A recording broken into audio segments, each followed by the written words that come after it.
Why, hello there, ladies and gentlemen, boys and girls, children of all ages.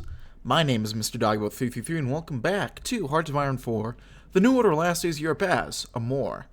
Last video got some reports from Magdan and Cheetah that they might be planning to invade us. So we're a little worried about that. Only a little, though.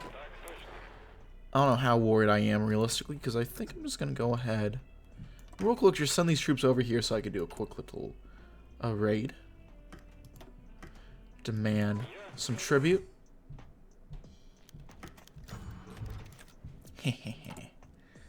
That's what I'm talking about. With this, what do I want to do? What do I really need?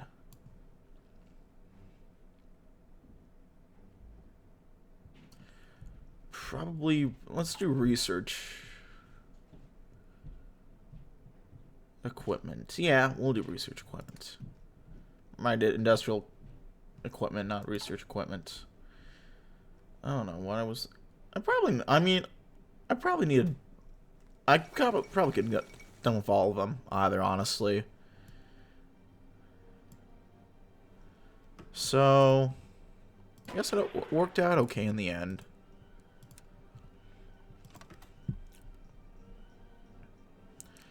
Meanwhile, we'll put our troops back over here.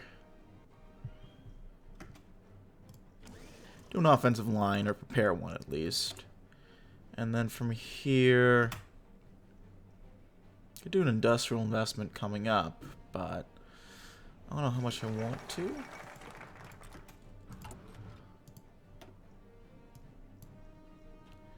Could do some forts over here. That could be okay.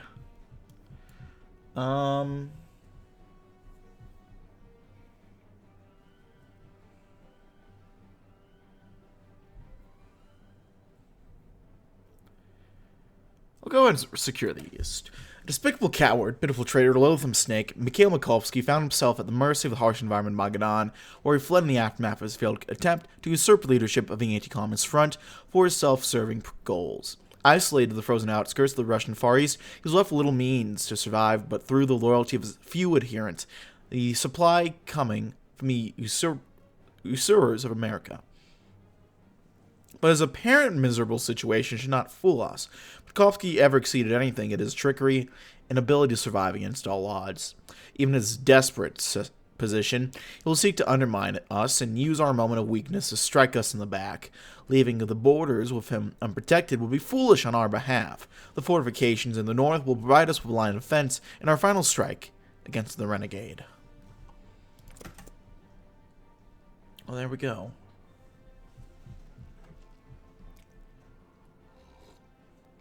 Almost at 90% poverty, Jesus Christ.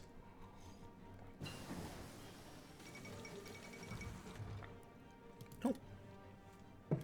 Communist in Levant, that's interesting. Do support weapons. Mikulski hasn't really decided on anything, although I don't actually... Oh. Well, that's funny.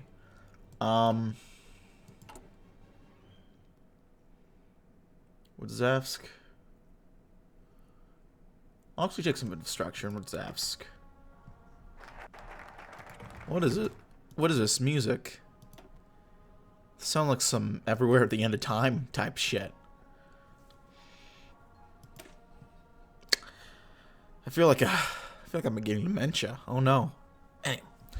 Let's do under lock and key. One of the most amazing things about the territory controlled by Konstantin Wodzewski is the degree of social control that he's able to exert throughout it. From the small Siberian village to the bustling town of Wodzewsk, the Black Shirts and Russian Fascist Party have an extremely tangible presence both through iconography and people.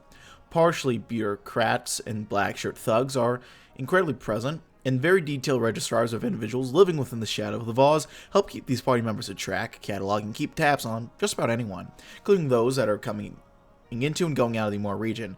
This not only means that the RFP has a good handle on exactly who everyone is within their territory, it also means that they can effectively target would-be defectors trying to flee, prevent the ingress of subversive agents before they can do the damage. The Vaz likes to joke that he will soon have the entirety of Russia under lock and key. Well, there we go. It's a little A little bit of a fucked up joke, I'm not gonna lie, but it works for our purposes, methinks.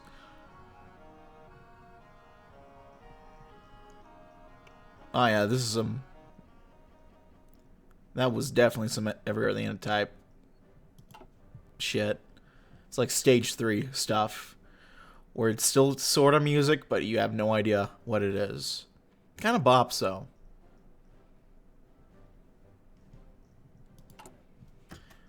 Well, I can scavenge for loot. I think I'll go ahead and scavenge for loot.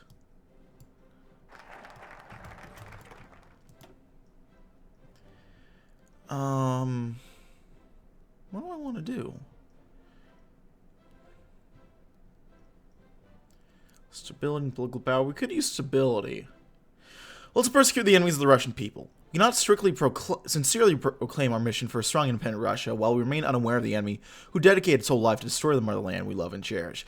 Even having experienced the communist whip on their own skin, many of our countrymen are easily attracted by the message of tolerance, taking anti-Semitism as a sign of barbarity, not as a justified answer to the prolonged attempts of the elders of Zion to subdue free nations to their will.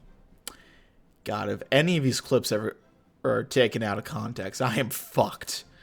But I am. To keep the Russian people on their path of deliverance from Bolshevik tyranny, it's our sacred duty to enlighten them about their true enemy, the Jewish international cabal that seeks to spread the tentacles throughout the lives of communism and liberalism, the most destructive ideologies of the 20th century that brought countless misery to Russia. The Jewry derive its power from illusions and tricks it pulls on the ignorant souls. Once a Russian man learns to see through it, their power crumbles like a house of cards. Why do I have a feeling that... I'll just play this. The gunshots, barking dogs, and the bright lights coming from both vehicles and flashlights were indicative of the nightly border patrols. The same one that Anton Schwetz and his wife-to-be were trying to avoid. Bundled in the warmest clothes they had, including thin jackets and boots, they both had large packs on their back. Schwetz had recently been outed for his Jewish heritage by a neighbor who had done some looking into his family history.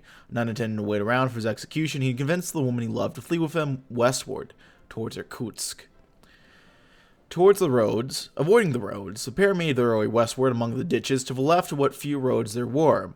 Even in the day, traversing the Siberian wilds was dangerous. From the pitch black of the night, it was impossible.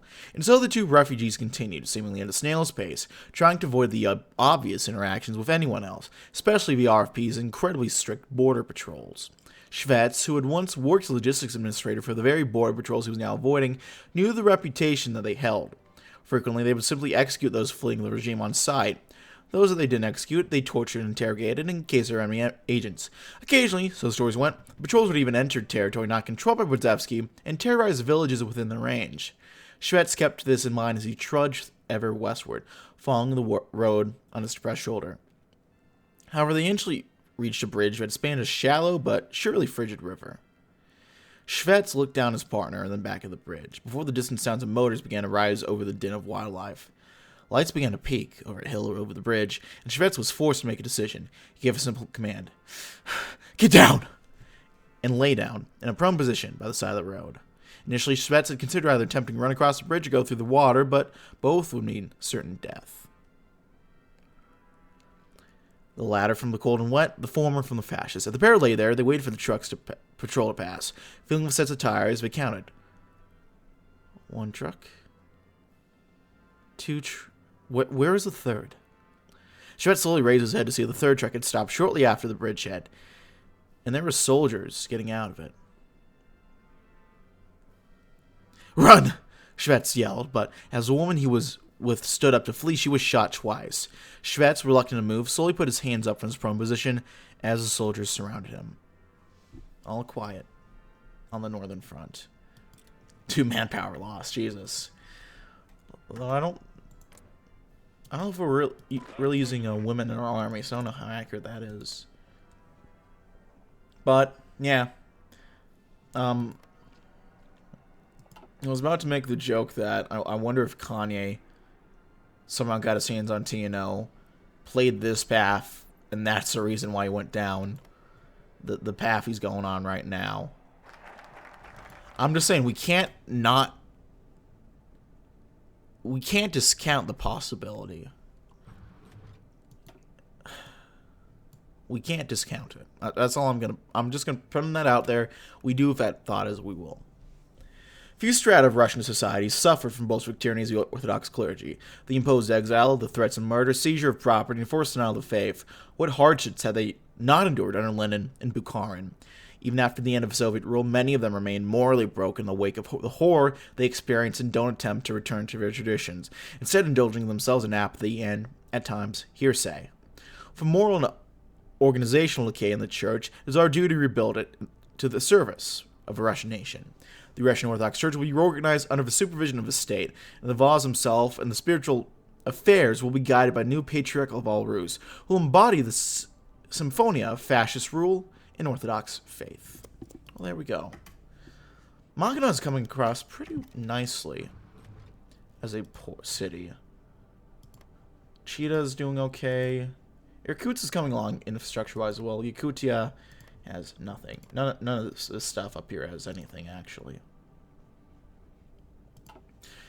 Citizens of all Russia.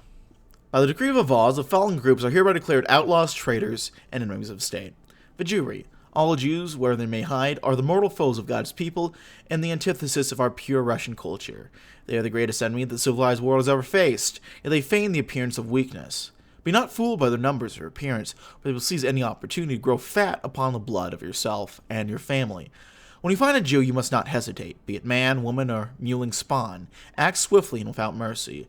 If you are outnumbered, report to the local RFP militia, for the Jews possess a low cunning that make them dangerous in numbers. Bolsheviks. A vile mixture of Jews and their groveling servants, the Bolsheviks were the means by which the elders of Zion laid low Holy Russia. Bolsheviks are easily recognized, even when disguised, thanks to their tendencies towards distinctly Jewish behavior. They are mad ideologues who will not hesitate to commit acts of theft and murder to further the aims of their masters. However, deception is second nature to them. They go to any lengths to obfuscate their true identities. If you suspect someone to be Bolshevik or influenced by Bolshevism, report them immediately to your nearest RFP representatives. Freemasons. Most cunning and subtle of our foes, the Freemasons are agents of Judeo-Bolshevism, who infest the circles of wealth and power. Any man of substantial means or intellect who has not sworn absolute loyalty to the Vaz is a possible Freemason or agent thereof, and should be subject to intense scrutiny at all times. Should a friend, relative, or acquaintance begin to accumulate wealth without sufficient explanation, or when show interest in intellectual matters, inform an RFP representative. He shall begin a thorough investigation to set your mind at ease and help ensure the safety of your people. Do your duty for God, family, and nation. Be ever vigilant, and help to keep Holy Russia safe, free, and secure. Always good to stay informed. Now we're getting more party popularity. Which I think I saw my stability go up as well, so that's actually kind of nice.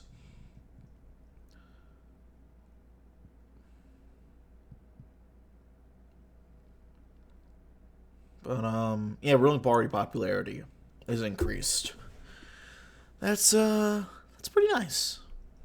I'll take that. Well, just notice we have our own little thing up here. That's actually pretty cool. Men stood by the sill calmly and waited their turn to jump. The Tokyo Exchange Secretary.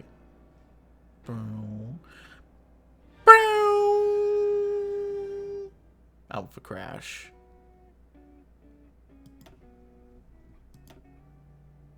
Okay.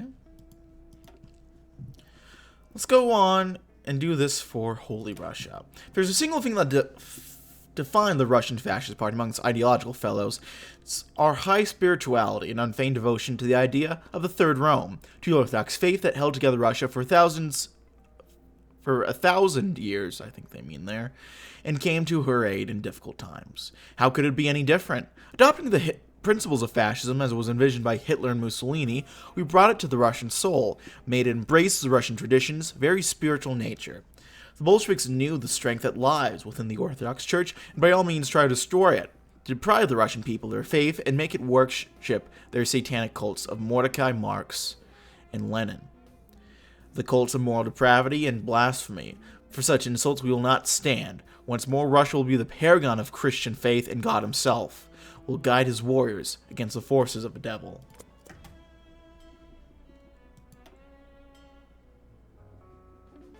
Oh, this is sounding like some new country, black country, new road type of shit right now. I'm making comparison to all the music I've listened to recently. If you haven't checked out the new Black Country New Road album, by the way, I would very much recommend it. What's it called? Ants from Up Here. Fantastic album. I can't recommend it enough. Looks like the Germans are about to hang on in Madagascar somehow. Civil Rights Act. Good for them, I guess. Let's do industrial investments. And then Sultan of Johor, is that?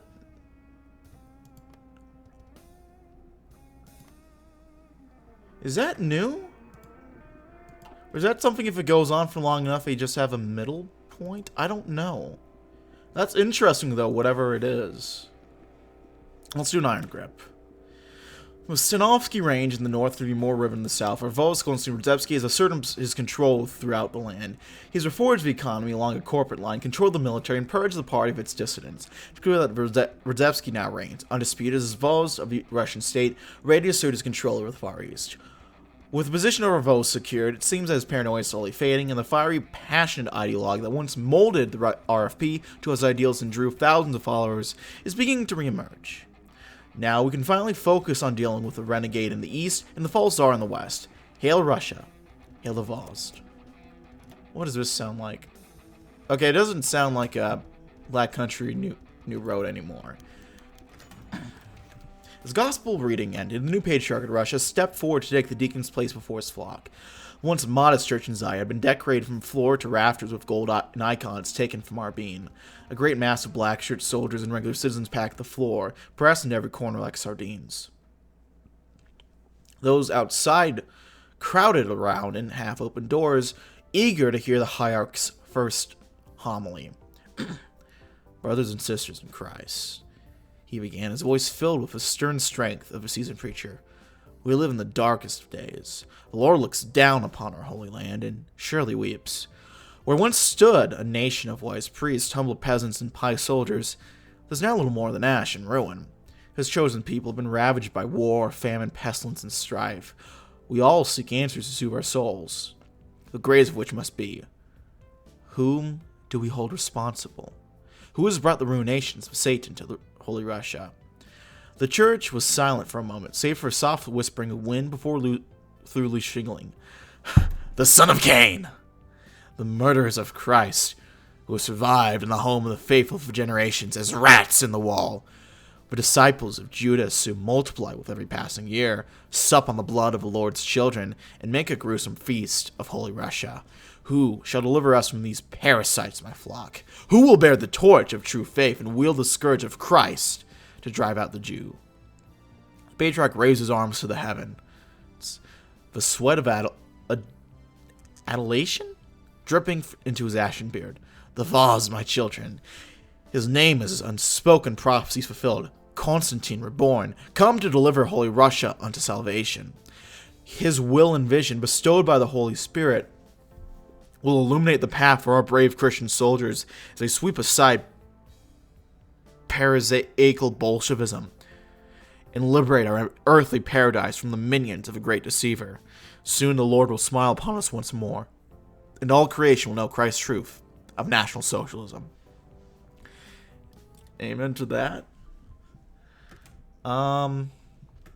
This is a bit of a weird series for me to do, I'm not gonna lie. I'm curious if I'm actually gonna get monetized at all. I usually stream series like this, but I figured it might be a little too risky for Twitch, and so I decided not to. Yeah, we're not gonna back down so easily.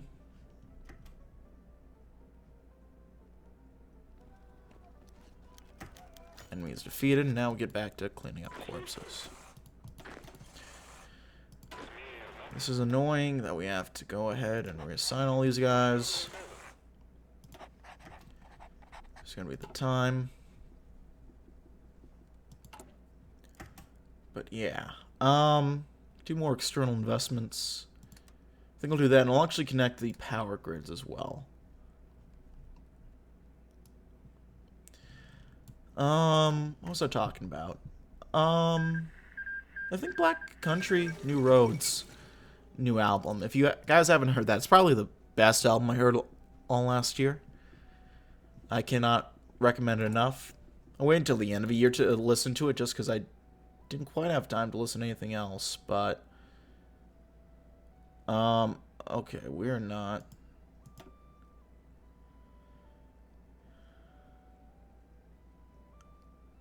actually growing at all.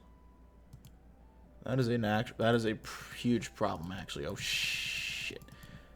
How the fuck do we?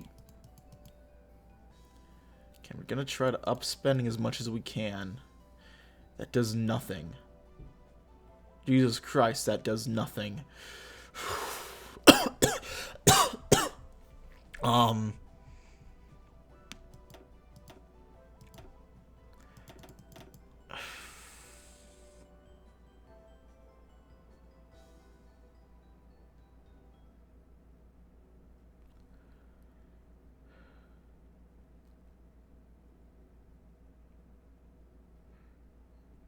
I don't know what else we can do at this point. Oh God.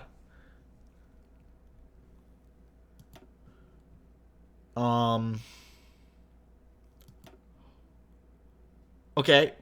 That actually fixed things. Oh shit. That was weird. That's a little bit of money in the economy, and now we, yeah. Okay. I'm only going to question that a little bit. I wouldn't be exaggerating to say that as a whole, that a whole generation of white immigrants in Asia was raised and trained by Japanese masters. The Japanese provided us military assistance, organizational help, and they ultimately guided us towards victory over the Bolshevik forces at the edges of the Russian Far East. Although they left us to act without their supervision as soon as they helped the Russian Fascist Party to kickstart the Russian reunification, we still can benefit from their continuous existence. Requesting the Japanese support wouldn't be a shameful decision to take for our national pride, as the Bolshevik government enslaved and oppressed all specialists we could use at our disposal. As our ties deepen, we can offer lucrative positions within the ranks of our military and economics to the advisors from Japan, assisting for the mutual benefits of our country. But yeah, I was going to talk more about music, but I guess we got to do more of this. That's okay. The RFP's capital at Zay had been long the hub for the Vauds' fervent purges, from the top to the bottom, of both the party and the wider urban society as a whole. For weeks, the city had been bustling. Not only were people going about their standard lives, but they also attended show trials, watched the executions of traitors, and snitched on their neighbors and loved ones. The past few weeks have been hard on everyone, and the fanatical pace which both the purges and the subsequent executions had taken clearly had inflicted a collective toll on the population. No more evident was this fact than in Konstantin Fedorov, a minor party official that had only narrowly escaped persecution himself by turning in his brother, Alexei, for anti-Russian activities. Fedorov had working late shifts to process extra paperwork, effectively pushing pencils for higher-ups who couldn't be bothered. It's often said the RFP was a living, breathing thing, and people like Fedorov was what keep it alive. Regardless, Fedorov had, with some skill, some betrayal, and a lot of luck, avoided the purges. And he wasn't exactly sure how he did, nor how he felt about it. Fedorov walked his standard after-work walk back to the measly apartment that he shared with his deceased brother's wife and daughter. Neither of them knew that it was Fedorov, that it had been Fedorov who'd given him over to the party. Up on one street to the left, crossed the street, and Fedorov found himself on his final stretch home, past Vizaya Gallows. He distinctly remembered how, at the very center of the town, near the gallows, there seemed to be a persistent din, jeering, screaming, gunshots. He became so used to it that the first thing he noticed while walking past the gallows was complete silence. No one in the square, no one to be seen in the evening twilight, with what little light was left supplemented by the town's street lights. Fedorov did something he had not done in weeks. He stopped, and he listened. A smile crept across a junior bureaucrat's face. Silence. Complete and utter silence. As if a giant boulder had been released from his shoulders, Fedorov felt free. Were the purges over for good? Who cares, thought Federo, for right now he was free. Free from guilt, free from threat. He offered a prayer to God before walking the rest of the way home, a skip and a step. Is the nightmare finally over? Probably not. Yeah, music. Black Country New Road, great album. If you're into more poppier music, I think The Weeknd dropped the best album. Rap, Danger Mouse, and Black Thought with cheat codes was pretty good. Oh, hi.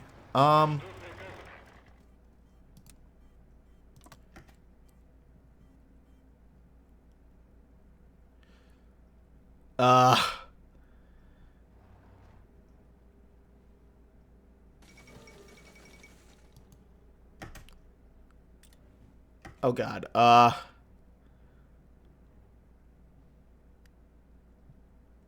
was not expecting that. I gotta be honest.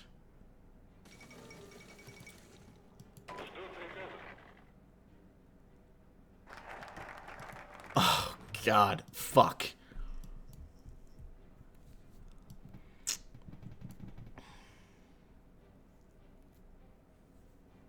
This is awkward. Basic rights, why not? We established links with Japanese by foot, but did little to expand our links by the sea. Although we enjoy a great deal of diplomatic peasantries and gifts coming from the border with Manchuria, the means to reach our shores for Japanese sailors and naval traders remain non-existent. The closest point of collision between Amur and the Japanese traders is a small settlement in Chumakan, once a harbor for Russo-American steamboat trade, but remains unavailable to modern trading boats and is a completely unusable as a port. Although Chumakan is in a second level Stoke, and now there's a second Magadan for that matter, it has potential to become an important crossroads between Japanese isles and the rest of Russia. Should we accommodate Chumakan with modern boat equipment and grant the Japanese liberties within the settlement, our trade with Tokyo will be enhanced further. Well,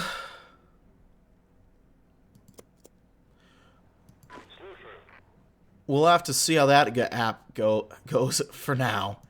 Because, we gotta make sure we can stay alive long enough to allow that to happen. But we'll have to see how that goes next time, my friends. I gotta leave it here. Thanks for watching over. Like this video, like. If not, feel free to dislike. If you want to see more of this content, you just hit the sub button. For uploads weekdays as well as occasionally Saturdays. If you have comments, feedback, and certainly leave in the comment section below. I read all comments. Again, appreciate any all feedback you might have for me. If you want to see any bucks, everyone, check out my Patreon. If you want to chat or play games or do anything like that, I have a Discord. If you want to just see me do non-gaming related stuff, I have a second channel. All of those are down in the description box below. Thanks always for watching, my friends. My name has been Mr. Dogboat333. Thank you for watching, and I'll see you next time. Bye-bye.